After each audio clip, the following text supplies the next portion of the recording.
வீடியோவில் நவராத்திரி கோலுவோட வழிபாட்டு முறை சொல்லியிருக்கேன், ஃபுல்லாக பாருங்கள்.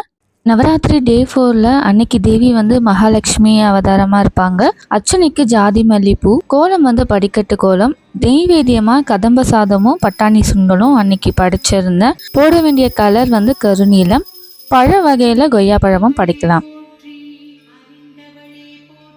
இன்னைக்கு டே 5க்கு மோகினி அவதாரம் எடுத்திருப்பாங்க. கோலம் வந்து பறவை வகை கோலம், அர்ச்சனைக்கு மனோரஞ்சிதம் பூ, நெய்வேத்தியமாக தயிர் சாதமும் கடலைப்பருப்பு சுண்டலும் படைச்சிருந்தேன். பழம் வந்து மாதுளை பழம். அன்னைக்கு வேர் பண்ணக்கூடிய நிறம் வந்து சிவப்பு நிறம்.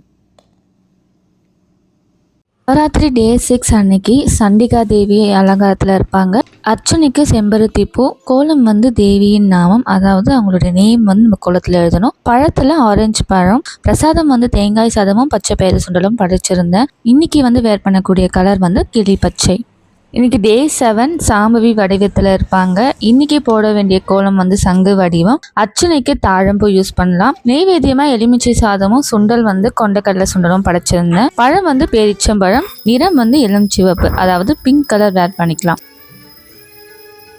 நவராத்திரி டே 8 அன்னைக்கு நரசிம்ம தாரணி அவதாரம் எடுத்திருப்பாங்க. அன்னைக்கு நெய்வேத்தியம் வந்து மொச்சக்கொட்டை சுண்டலும் பால் சாதமும் படைச்சிருந்தேன். பழம் வகையில திராட்சை பழமும், மலர் வந்து ரோஜாவுக்கு வந்து அர்ச்சனை யூஸ் பண்ணியிருந்தேன். நிறம் வந்து பச்சை, அப்படி இல்லைன்னா அரக்கு யூஸ் பண்ணிக்கலாம்.